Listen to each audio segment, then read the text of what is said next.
Hello everyone and welcome to today's walk. Now, apart from the fact that I lost half the footage, we're not going to really worry about that. We're going to jump straight into it. I'm actually recording, this might look a little bit different. I'm recording on the Sony a7 IV today because I want to show you what I'm shooting with.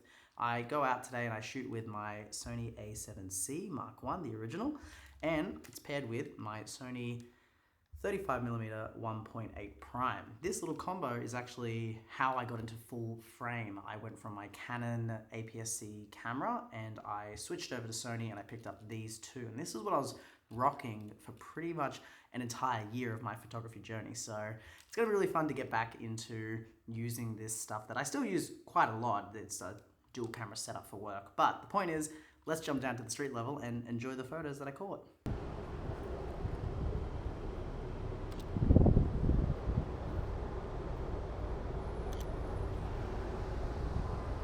I really like this graffiti and I'm gonna get that door. So let's, gotta get a bit further back. 20mm would be good here. 24 would probably be better. And then let's get the door for our door shot, for the match cut. Gotta make sure I got it in the right corners. There we go. And then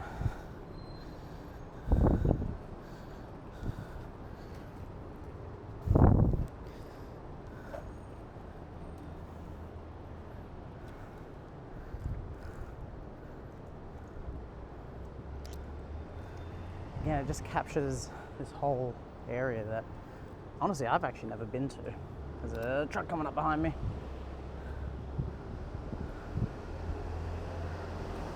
Here he comes, Edgar Street.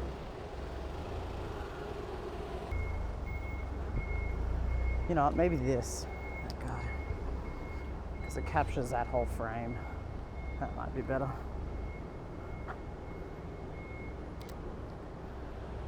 One of those three shots is going to be good.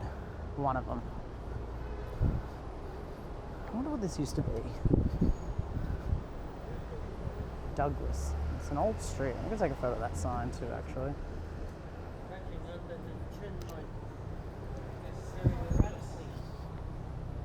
Alright. That was a fun little getaway from the city, the busyness of the street, wasn't it? Now, the one thing I will say that I miss about my a7 IV that my a7C doesn't. There are two things. One, not being able to have a dedicated ISO toggle. I've got to push across, which is connected to my framing, my focus box. And two is actually just a little toggle to move my focus box. Now I can, use my finger, that's fine. But I prefer the little analog stick. Alright, it's another very busy section. That's very cool over there, kid with a big dragon balloon, but on a 35, can't get it from here. Like, it gets lost in the busyness of the day.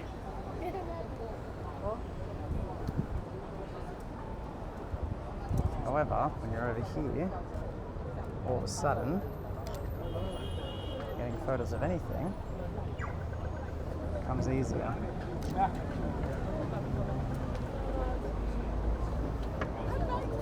But it's very packed. I think it's just so hard not trying to move away from this space because look at it, it's just packed and I want to capture how busy the city is today. I feel this need. So, let's go up here.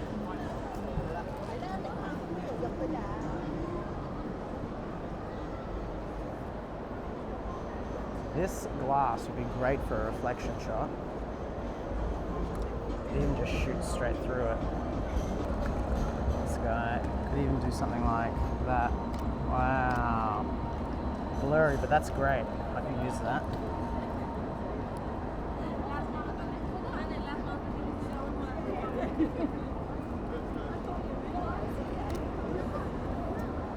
And then even shooting back in. She comes, so she's in the window there. Very cool. Lots of fun shots there.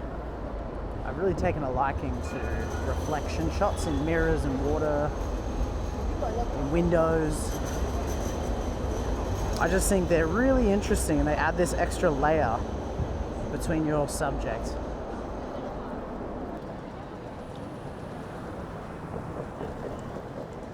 This guy. Love a slight pan. Pretty happy with. Honestly, pretty happy with that shot altogether.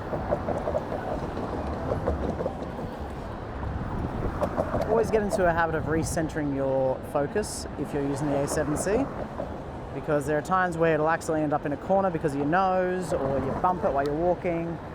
Always good to get into that habit. Let's get this guy. Oh, missed him. And he really didn't like that. It's so funny watching their eyes just track me while I track them. So, action cam died, and I just moved all my memory over, but while I was sitting here, I was just trying to get photos of people's shoes. So I'm going to put a few of those up on the screen. I don't know, the angle was really cool. It just looked great. And then, very particular, I had this guy show up, and he was so friendly. He had a little disposable camera. We were like chatting a little bit about cameras, and he asked to take my photo while I was transferring all my data over and holding my action cam and my camera. And so I asked if I could take a photo of him, and it was really wholesome, and it just makes life so much better. So this is going to run out eventually. I realized that it is a hard focal length to get back into after using an 85, a 70 to 200. But it is a really good lens. This is a quality lens for catching just the day-to-day. Like even right now, I just love it.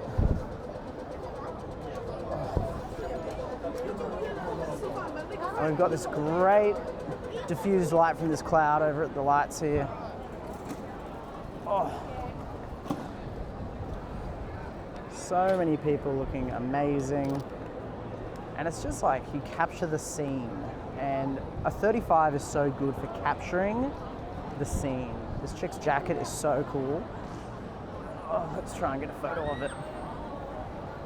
I might go in at 50, so we'll super 35 it. Oh, no. That's what happens when you wait too long. You second guess, take the shot. If you have time, take a second one. Some reflections. Well, this person who's on the other side of it, and you get the event sign in there as well, which is kind of cool. And sometimes there's people walking down there from there, but then people coming in from here, so you get like a really cool double effect in this one. But you gotta wait for someone to walk close enough through to get that subject. So that's a hard one because it's just such a busy area. Here we go.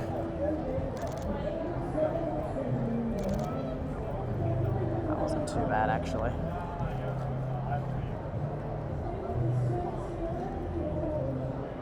Yeah, that was pretty good. What would be fun is getting shots through this glass. Do you want me to carry it? I don't know what side it would be good from though. Let's try over here.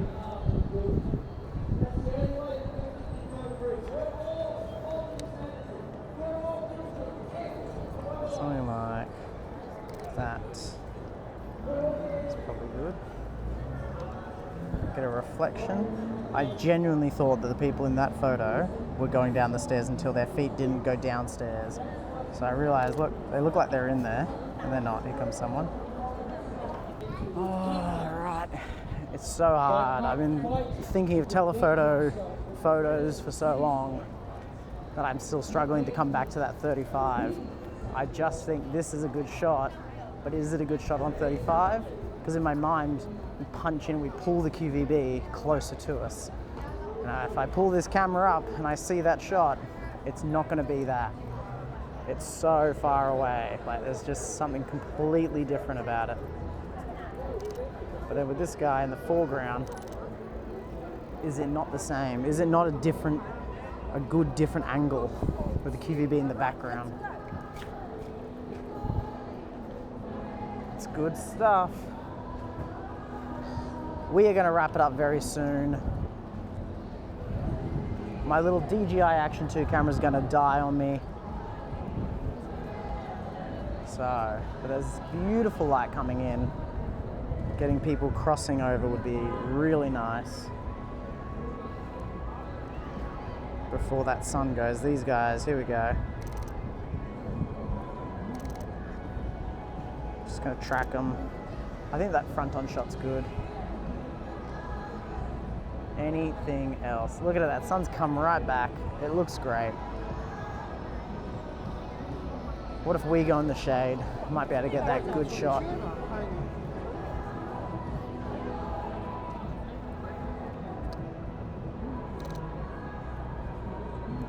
Really got to bring. I'm going to bring the f-stop up to f4 because I don't need any subject separation here. I'm not going for portraits. Let's cross. We'll be the crossers. We'll cross over. Cloud's in the way now. Light's gone.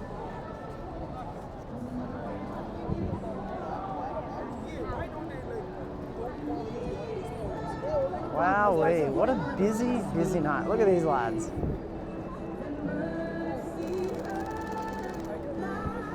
We're gonna have to call it here. We're going to the bus stop where I get my bus home, and I'm gonna take my last reflection shot in one of my favorite spots on the QVB, using the windows. Hopefully there's someone there waiting for the bus, because then we're gonna get this wonderful separation. And then that'll be it for today. The Sony a7C, a top quality compact camera for those of you who want to do some street photography or have something small that can get the job done. I'm sure the a7C II is obviously better, but this thing still packs a punch.